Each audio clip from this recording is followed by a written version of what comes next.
When Fergie stepped down as United's manager all them years ago, nobody could have called what was to come. An endless line of failed managers, and they're en route for a 15th place finish, their worst league finish since 1974. And I know in the Europa League they're doing well, but what they're doing in the Prem is inexcusable. So with that being said, Ruben Amorim is out, your boy Goodwin is now in, and we have a massive job on our hands. We've got to somehow sort this team out, get the deadwood out of the squad and inject some actual quality, get them playing a winning style of football that will one day help them lift the Champions League. So there I am being officially announced to the world as Man United's brand new manager, but this is the team I've inherited from Amorim, and oh my god, what kind of job have I walked into? This plays out of positions, they're playing a formation that just doesn't work. Guys, we've got some work to do. Thankfully though, it's not all bad news guys, because we have got Bruno Fernandes, who's been amazing for United. Anthony's also returned off loan from Real Betis, and considering just how well he played for them, maybe he could do that for us. There's of course also Kobe Mainu, Lenny Yoro, and of course Ahmad, who's really started playing well as of late. So whilst granted we've walked into a little bit of a mess left by Amorim, it's not completely unfixable. And after our first training session wraps up, the boss has actually called me to his office for a little bit of a chat.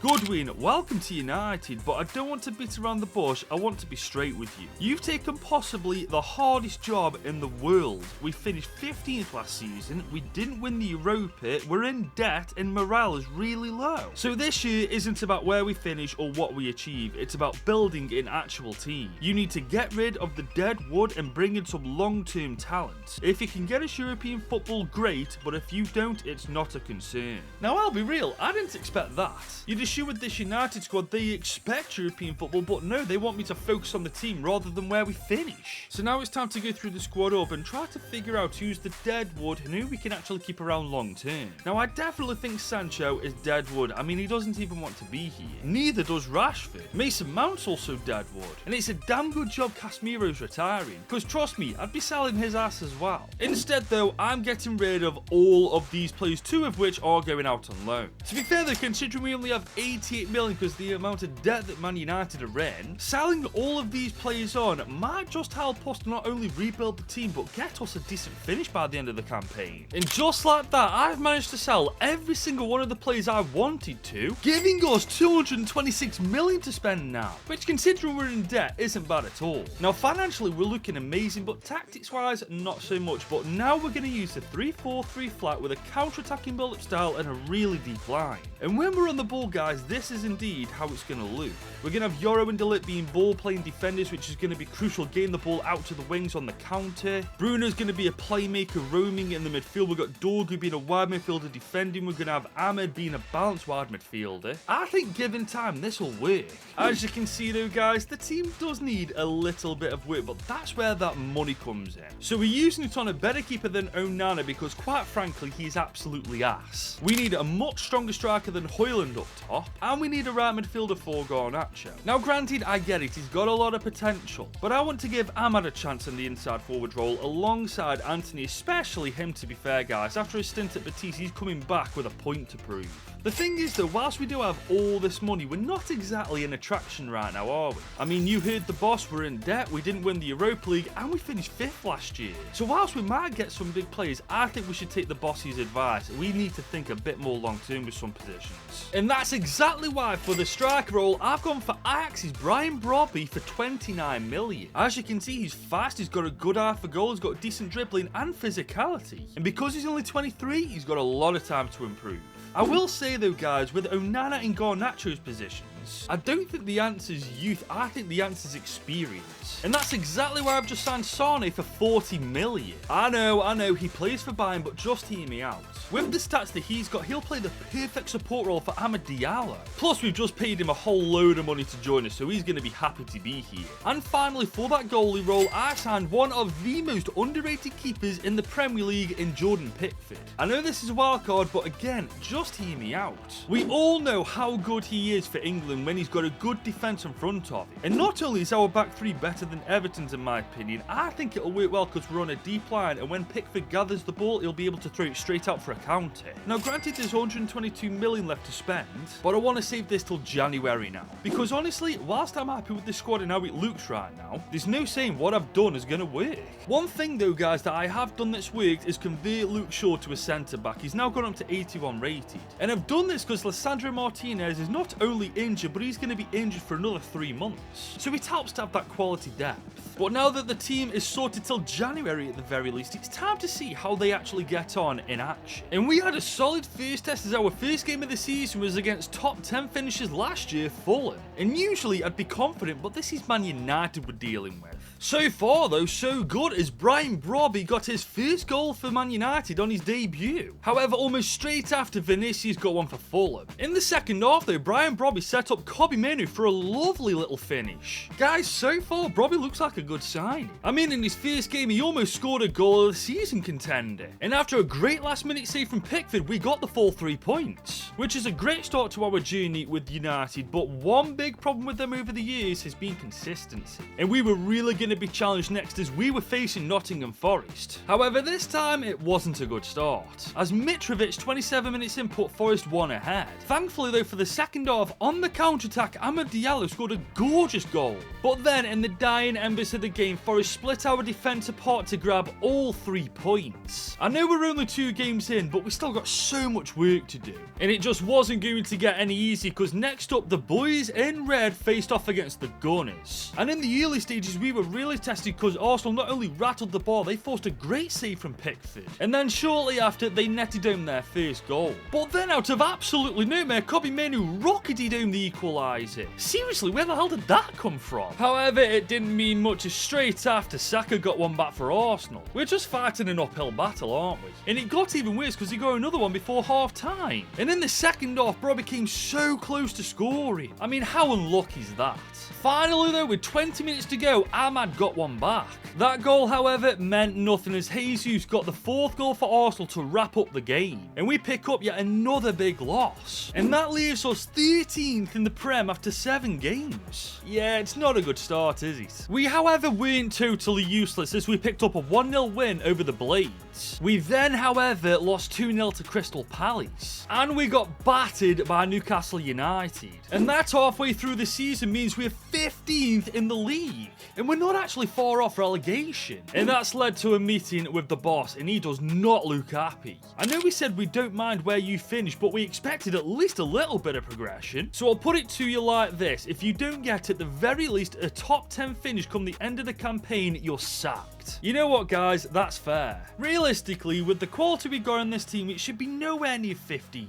And honestly, I don't think it's down to the players. I think it's the way we got them set up, man. It's completely wrong. But as you can see, we're now into January, the transfer window's open, so now is the perfect time to make some changes. And I think the 4-3-3 attack with the players we've got makes the most sense by a mile. And this is how we're going to have them set up, guys. On the counter-attack, I don't see many teams being able to stop this. And on paper, with this setup, I believe this is our strongest team by a mile. But as you can see, a couple of players have been dropped. Anthony's unfortunately been dropped, Maguire's been dropped, Dorgu's been dropped, purely because they either haven't been performing well or they just don't fit the system. Especially Maguire, 37 pace in a 4-3-3 attack, it just isn't going to work, is it? Now we do have all this money left in our budget, and whilst we're in January, it just makes sense to spend it. But there are some players in this team that are absolutely safe from being replaced. I mean, Jordan Pickford is going nowhere. Neither's Lenny Yoro. It's the same for Kobbie Mainoo and for Brian Brobby. Having said that, we might need a better midfielder coming into the team as well as a better right back. And this time we can't pull any punches. If they play for a bigger team, we're just going to have to throw money at them. So with that being said, I just spent 28 million on right back Thiago Santos from Lille. He's only 23, absolutely rapid with great passing, dribbling and defending, which is pretty much everything you want in a fullback. As for my next signing though, I wanted a general to run that midfield alongside Kobbie Mainoo, which is why I've just signed Serge Milinkovic-Savic for 60.5 million. He is literally the perfect box-to-box midfielder who can do it all. And looking at the team now, guys, whilst I'm under pressure to get the job done this year, I'm feeling confident that this team can help me do that now. And we had the perfect test up next, guys, as we face 19th place Leeds United. And if we can't beat these guys, we really are in trouble. Thankfully, though, it was a good start for us as Leroy Sané put us 1-0 up. And then shortly after, we doubled our lead. But then somehow within 10 minutes, we choked the lead and we were 2-2 again. Honestly, this United team, what we're going to do with you? And it just got worse as we conceded a third before half time. And then they got the fourth of the game with 15 minutes to go to win it. Guys, we might be cooked. And we were on track to beating Brighton, but they got a last minute equaliser. However, finally, when we played Everton, everything seemed to click. We took a really early lead in the first half. Sané then scored a screamer in the 22nd minute. Brian Brobby got one in the 51st minute. And he scored again in the 66th minute to secure our first dominant victory of the season. And that actually leaves us 11th in the league after 25 games. We still got a lot of work to do, but this could be the turning point. And it looked to be that way, guys, as we absolutely smashed Villa 4-1. And this time against Forest, we beat them 1-0. And this is catapulted us into 8th place. So right now, at least, our job isn't in jeopardy. It was, however, now time to see how we got on against the best team in England, Liverpool. And we held our own for 72 minutes until we made a colossal mistake at the back, which won Liverpool the game. But if that's the only thing that separates us from teams like them now, I'll take that. And that boded well for us as we'd made the FA Cup semi-finals where we faced none other than Newcastle United. The same team that last time we faced them absolutely smashed us. And this time we almost took an early lead courtesy of a screamer of a shot from Kobbie Mainoo. And Isak almost gave Newcastle the lead as he rattled the bar. Unfortunately, Newcastle are a bloody good team. And they proved that as after half an hour they took the lead. And then just before half time they went 2-0 up. We had 45 minutes now to do something about this. So in the second half I decided to bring Højlund and Agate on, just to see if they could change anything. And straight away Højlund did just that as he got us a goal back. Guys, we were back in this. It was, however, too little too late and Newcastle had knocked us out and they were going to the final. But you have to ask, if Højlund started the game, would we be going to the final? So I decided to start him in our very next game, who just happened to be against Chelsea. And he was off to a good start as he rifled home a penalty to put us 1-0 up. He then scored his second not long after. And early in the second half, he scored a gorgeous goal to give us a dominant victory over Chelsea. Guys, I think we've been using the wrong striker this season. But can he help us beat our noisy next door neighbours, Manchester City? Well, it was almost a perfect start as Bruno Fernandes' free kick rattled the post. And ultimately, we pay the price for not putting these chances away, because in the 50th minute, Man City took the lead. And despite Milinkovic-Savic's insane attempt in the 61st minute, we simply couldn't score, and Man City took all 3 points. But there was a silver lining to this. We've managed to finish 8th in the Premier League, which means we've completed this year's objective of getting a top 10 finish. And not only that, we finally found a system that works for United. Although next season we might have to drop some players. Amad Diallo being one of them, because whilst he is a good winger, he's nowhere near good enough to get us to that top level. And De Ligt just isn't quick enough or reactive enough to be our centre-back. But whilst we found our weaknesses in the team, we've also found our strong points too. Jordan Pickford being one of them, he was absolutely fantastic this year. Leroy Sané has been unbelievable this season too. Bruno Fernandes has been fantastic for us, as well as Rasmus Højlund, who next year is definitely going to get more game time. Because I believe with this system we've got, as well as the changes we're going to make, next year we'll be gunning for Champions League football. And as the new season begins, it's time to have another talk with the boss to see what he wants from us this year. Fair play, you got a top 10 finish. I personally thought we'd be having a different chat right now, but I think because you've got your system working, we can now push from here. I believe we can too, boss. We just need a better centre-back and winger, and I believe UCL football's ours for the taking. It's good that you know what you want, but you've only got 71 million this season. No European football financially really hurt us, so if you want to spend more money next year, make sure you qualify for it. But only having 71 million kind of puts a damper on my plan, because replacing Ahmad and De Ligt with players better than them is definitely going to cost more than that. But we do have Rasmus Højlund and Leroy Sané, who are fantastic right now, so I think attacking wise we are solid, but we definitely definitely need to sort our defence out. And that is exactly why I've just signed Mark Gahey from Crystal Palace for 45 million. As you can see, he's 25 with a 5-star weak foot, he's rapid with great defending. Yeah, no regrets with this one. And obviously this only leaves us with 18 million, so we can't really buy a left winger, but I don't actually think we need to. Because we have a certain Alejandro Garnacho with great stats, only 22, 81 rated, and whilst we can't afford a new winger, I say we give him a go to see what he can do. And now that we've got our new players into the team with a system that actually works now, this season is ours for the taking. And as we start the new campaign in the Premier League, our first test is against Brighton. And we got off to a fantastic start as Leroy Sané's thunderbolt of a shot put us 1-0 up. Seriously, why did City let him go? And we almost went 2-0 up, but Kobbie Mainoo's amazing attempt was denied. And the game ended 1-0 to us, and it wasn't a convincing win, but something just felt different.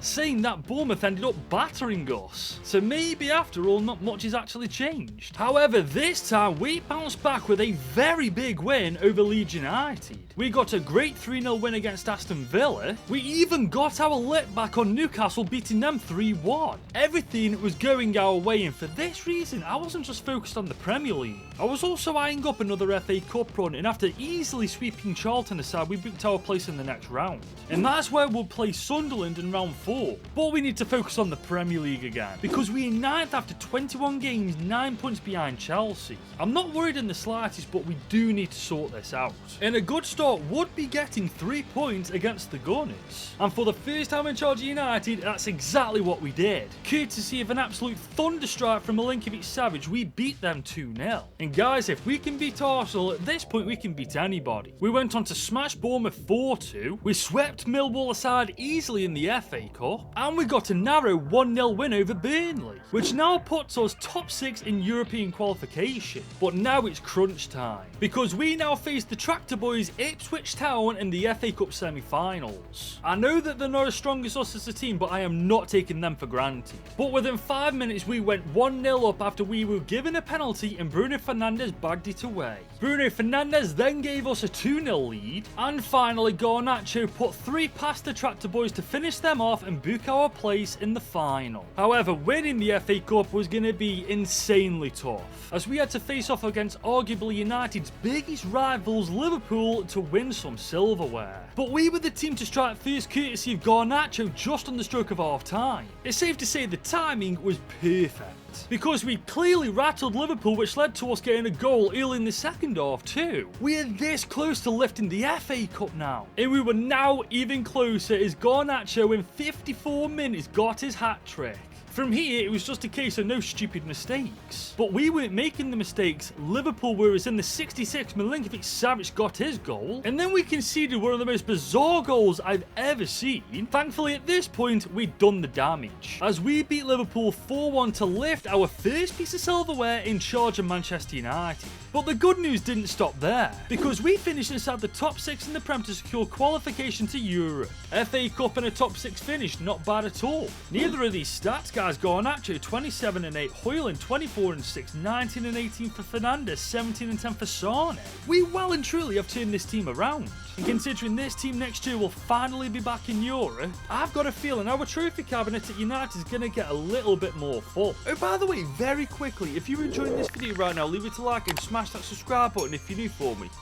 You done it? Thank you very much. On to Season 3. And it begins in the offices at Old Trafford as it's time to chat with the boss once again, and I have a feeling this time I know exactly what he's about to say. Congratulations on a cracking last year. But let's be honest, for a club like Man United, we need to strive for better, which is why this season we are really raising the bar. You've got 160 million this year, but with this money we want you to win the Europa League, win the Community Shield and challenge for the title. No excuses. Damn man, no pressure then. But true to his word, we do have 160 million to spend, and if we indeed can pinpoint the right places to put that money, ladies and gents, I reckon we'll be able to achieve everything he wants. Now, one position I do think we need to buy for is the keeper role. We've got Jordan Pickford, 33 years old. We've got Andre Onana, 31 years old, also submitted a transfer request as well. So we definitely need depth here. I'd also like a backup alternative for Bruno Fernandes, and I'd like backups for Diego Dallo and Santos too. But honestly, this shouldn't be too difficult. But first and foremost, we need to sort that keeper role out, and I feel like I've done that by signing Juan Garcia from Athletic Bilbao for 45.5 million. He's only in his mid-20s, already a fantastic player, and will certainly give Pickford a good run for his money. I also spent 32.5 million for rotational attacking midfielder Matheus Cunha. And finally, 17.5 million was spent on rotational fullback Alexander Barr. And you know what? I think that'll do for now. Because as you can see, our bench after that transfer window is beyond stacked. And once Mainoo's back from his injury in 3 weeks, this team will definitely be ready for the season to come. And it was now time for the first game of the campaign, and it was our first chance at silverware too, as we played the Gunners in the FA Community Shield final. And it couldn't have been a worse start, as within 3 minutes Arsenal split us apart to take the lead. We did strike back though after 32 minutes courtesy of Leroy Sané. Yeah, we weren't giving up that easily. In fact, we almost took the lead before half-time. But our second goal finally came in the 65th minute courtesy of a gorgeous goal from Garnacho. We were on for our second trophy. And that second goal was enough to put the Gunners to bed and win our second trophy in the Community Shield.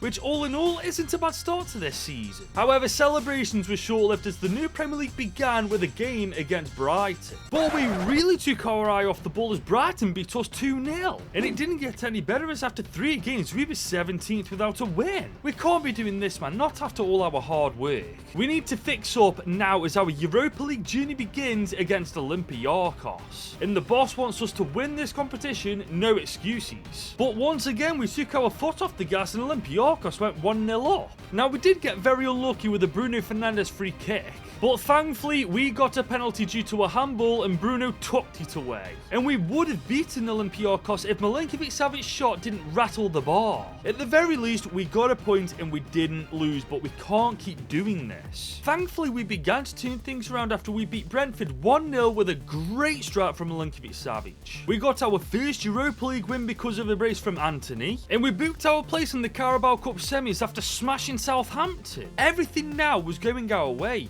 Also, I thought at least anyway. Because halfway through the campaign, we were 7th in the Premier League, 16 points behind Chelsea. I know we've got a long way to go, but we've got no chance of winning the title. I know that's one of the things that the boss wants from this team, but honestly, I think we're best off focusing on the Carabao Cup and the Europa League from now on. But after only managing a 2-2 draw in the first leg of the semis against Bournemouth, it was all to play for in the second leg. And we very nearly took the lead after half an hour, but somehow Bournemouth's keeper pulled this incredible save off. It's just not going to be our day, is it? But finally, in the second half, we got our lead as Højlund rifled it top right bins. The lead, however, didn't last too long as shortly after Bournemouth got their goal. Honestly, United, what are you doing to me? Thankfully though, with 15 minutes to go, somehow this ball found its way through to Sané and we got a lead again. And then with 2 minutes to go, he got his second of the game to give us our third and our place in the final. But before we get to that, there's something else we need to take care of.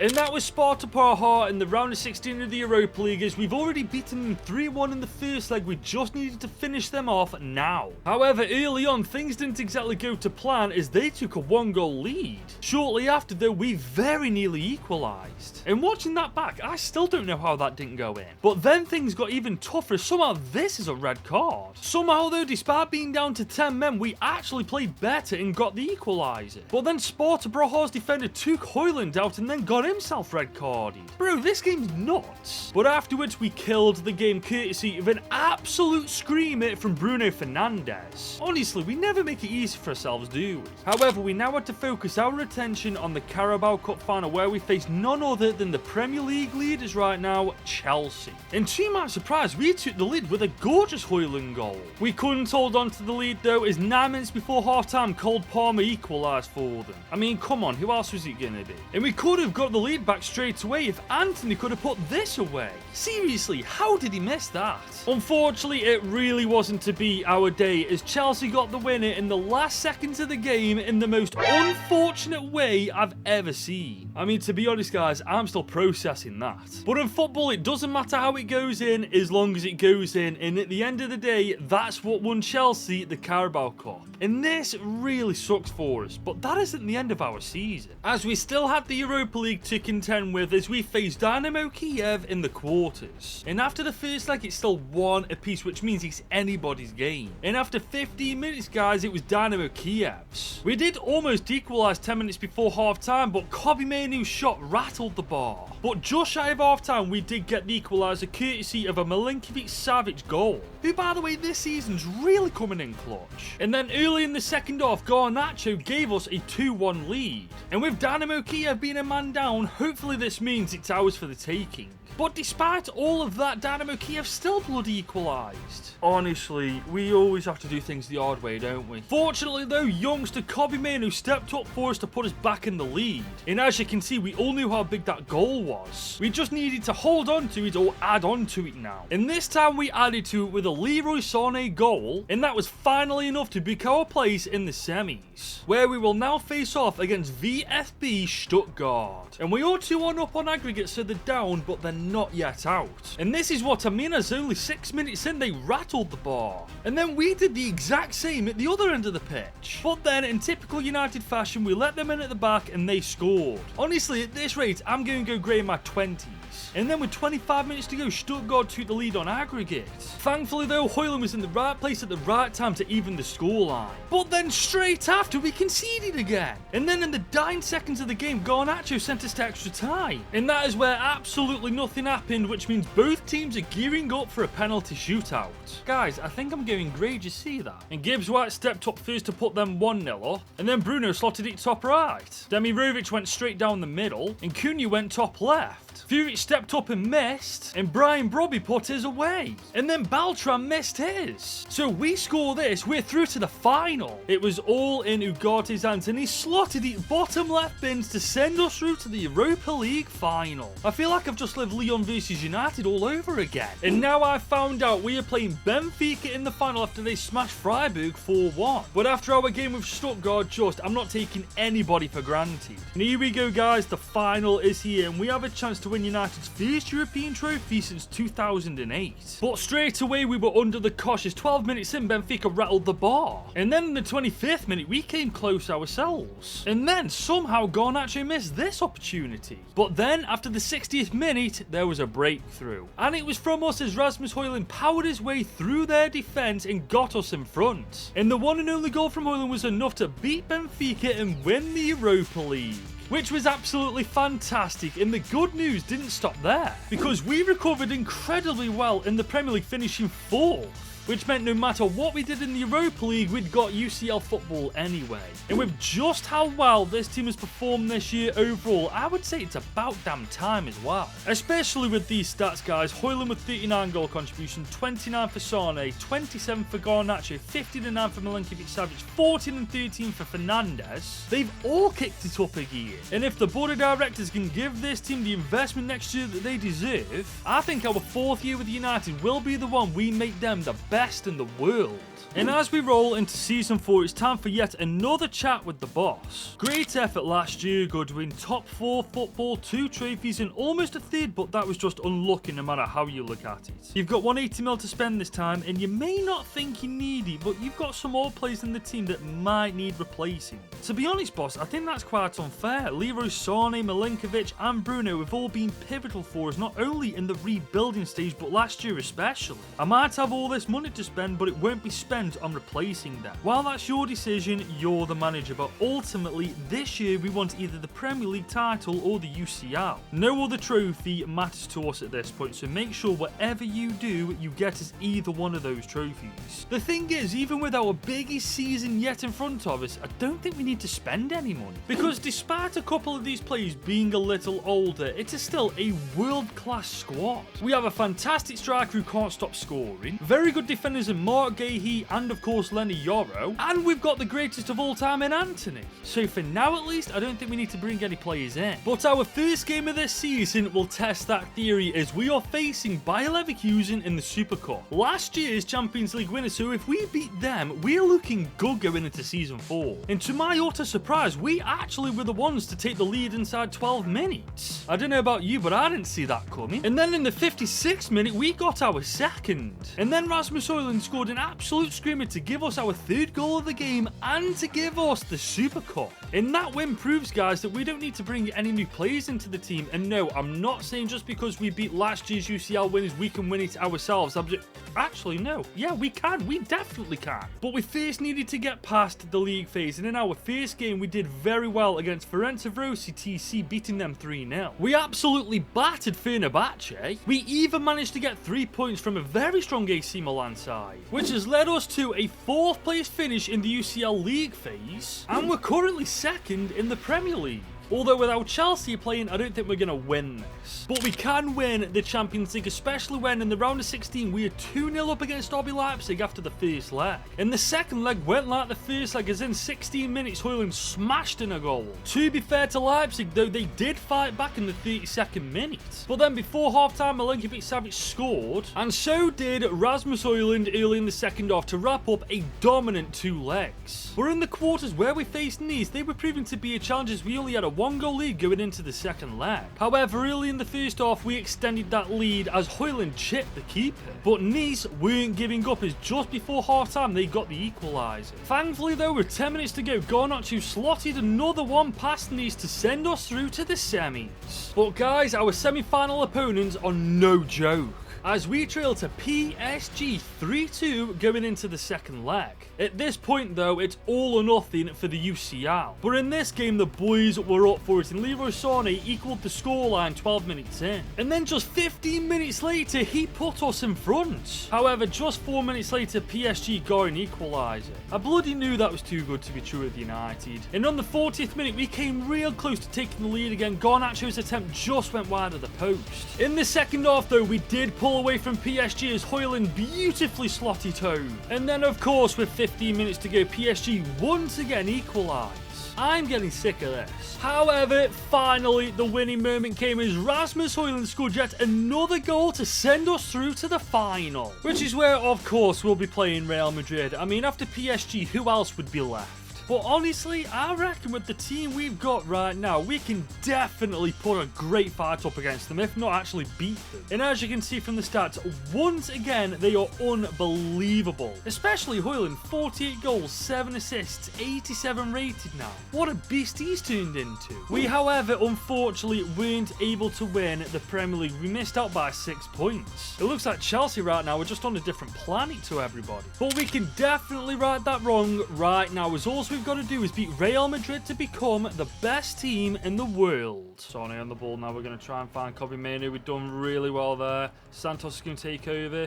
Back to Sané. Sané inside. Garnacho. Bit of open room. Oh, bloody hell, Militao. Madrid are on the counter-attack now. Vinny Jr. against Santos. Santos definitely has the pace to keep up with him. I just don't know whether he can get the ball off him. Real Madrid still pushing forward. Good tackle, main. Oh, Santos, what are you doing? By the way, if you can't tell by my face, it is like 1,000 degrees in my room, and I have no idea how to cool it down. So, yeah, I'm dealing with that as well. But here comes Milinkovic-Savic, the absolute powerhouse. Oh, my God, we could get... Oh, what a block. Oh, hang on, what's that? Is that a penalty? We got a penalty! I don't have a Scooby-Doo what that was for, but I will take it. I'm assuming when he goes down... Oh, that... Hang on, I didn't even realise that happened. Yep, we're taking the penalty and we are going to bury it. Well, I hope we do anyways, now that I've said that. Bruno, don't let me down! And he hasn't. He's never let me down once since I took charge of Man United 4 years ago. He's just made us 1-0 up against Madrid in the final. Oh, I don't like this real. Oh, there's no way. There's no... Please tell me that isn't... Oh my God, that's actually counted. Are you joking? Bro, why have we conceded 2 goals like that in 2 finals on 2 separate occasions? Like, seriously, how do you get this unlucky where it comes off the freaking defender after the keeper saves it? BS, man. Absolute B-bloody-S. But then again, Højlund is through. Ooh, Courtois comes out. Here comes Vinny Jr. there. Oh, Euro. Yeah, I'm so happy I decided to give him a chance, man. What a baller he's turned into as well. Probably Mainoo on the ball now. Okay, I see that. Højlund, he can feed Sané through. Can Sané get there? No, he can't. I should have probably just taken that with Højlund, to be honest. 40 minutes in there. Madrid are on the attack. Oh, that's gorgeous defending from Santos. Hang on, what the hell's that for? What? Oh, thank God for that. I honestly thought we'd given a penalty away somehow from a handball when it clearly came off Lenny Yoro's foot. I'm not going to lie, guys. I don't think we can beat Madrid. They're a different animal. Look at Vinny Jr. right. Oh, my God. There's no way we're going to concede again. Like, thank God for that. I was going to say, if we concede another goal like that, that's actually just a joke. 45 minutes to go now, though, guys, and I'll stick to what I've just said. I don't see how we beat Madrid. They're just too good, man. You can't get past them in the slides. I mean, we got very lucky with the bloody penalty. Then again, we do have a chance here going out. Oh, that's a gorgeous first touch. Okay, we can feed. Oh, okay, I see Højlund. Oh my God, we've actually through. Okay, Højlund, he can get around Tomori quite easily. Come on. Oh, he's knackered. Okay, Kobbie Mainoo, he's gone to Sane, and that's gone to nothing. Freaking hell. That was the chance, guys. That was the chance, and we just buggered it up. Here comes Dallo, though. Okay, we got a bit between our feet. Oh my God, Højlund. This is it. This is the chance. Come on, you got to put... No, Real Madrid. You're having a laugh now. You're actually having a laugh. Vinny Jr. is in chase from Santos. He's actually caught him. The cross is going to go nowhere because Milinkovic-Savic is just a beast. I'm so glad all these years later, by the way, he's still getting strong, man. What a goddamn sign he needs to into. But look at Højlund. That first touch. What was that? Straight towards the defenders, man. Go towards the goal instead of the defenders. Oh, I don't like this. I don't like this. Oh my God, what a save. Comes Sane though. Oh my God, he could do it. He could do it. He could do it. He could do it. He could do it. Oh, what? Højlund, why are you doing that right now? You've been instrumental this year. How do you not know where to put that freaking ball? Not down the keeper's throat, at the back of the goddamn net. You lanky long streak of freaking piss. I swear, if we lose this game now because of that, I'm going to go nuts, man. Oh, I don't like this. I don't like... Oh, my God, what a save again. What a save. This has got extra time. We're going to extra time, guys. I don't see how we get a goal in the short amount of time we've got left. But then again, Garnacho's on the ball. I'm waiting for a run. Oh, referee, you freaking paid off cheater. How are you going to freaking blow the whistle there? Seriously. Time to make some changes, though. Yoro's knackered. Delict's going to come on for him. I think Bar's going to come on for Dallo. That'll do for now, though. The fact that we've got Ahmad on, though, that really fills me with confidence because Sane was losing a bit of gas in the tank, wasn't he? Oh, no, I don't like this. I don't like this gate out. Oh, Vinny Jr. Oh, there's no way. What the hell's that for? Bro, every time that happened, I absolutely capped my pants thinking we've just given a penalty away. This is good football, though. Okay, Garnacho, cut inside. Okay, we've done well there. Can we cut inside? Oh, bloody hell. Every time we get a good chance, we choke it, man. And here come Real Madrid. Oh, no, keeper get... Oh, my God. How... Oh, fair enough, offside. Jesus. Bro, this game is just not going to do good things for my health, man. Garnacho. Oh my God, this is it. This is it. Oh, we've done it on the stroke of freaking extra time, half time, extra time, whatever the goddamn thing's called. We have gone 2-1 ahead. Oh my God, boys. This is it. 15 minutes to go. We cannot mess this up. I had a feeling it'd be Garnacho to get us the winner, man. He's been freaking brilliant in the latter stages of this game. No excuses now, though. We have to be absolutely perfect for 15 minutes to become the best team in the world. So good ball in, good freaking defending. Vinny Jr.'s on the ball. He's gone back post. Our keeper's going to be there every day of the week for that. I'll say this. Santos has been so good against Vinny Jr. He's going to have to empty his back pockets because I'm pretty sure he'll find him there. And you know what? Ahmad might actually get us a second here if we get this right. Oh my God, it's done. Man United 3-1, best team in the world confirmed. Oh my God, the relief. 120 minutes. We have been absolutely battling with Real Madrid. Super sub Amad Diallo comes in clutch. And that is all she wrote. Our job with United is done. We have won pretty much everything there is to win with them apart from, I think, the Premier League, but it does not matter. We've just won the Champions League to make them the world's best club. And you know what, guys? Over the last 4 years, I'd say we've done pretty damn well. We rebuilt the team, got them back up from the ashes, and look where they are now, on the podium with Bruno as the captain, officially about to lift that Champions League. There it is. Now, guys, I'm going to need you to do me a favour. If you enjoyed this video and want to see more content like it, drop it a big old thumbs up, get it to at least 1,000 likes for me if you can. And if you're new around here, subscribe or Sturatis. And if you thought this was tough with United, click right here to watch me do this with Leicester City.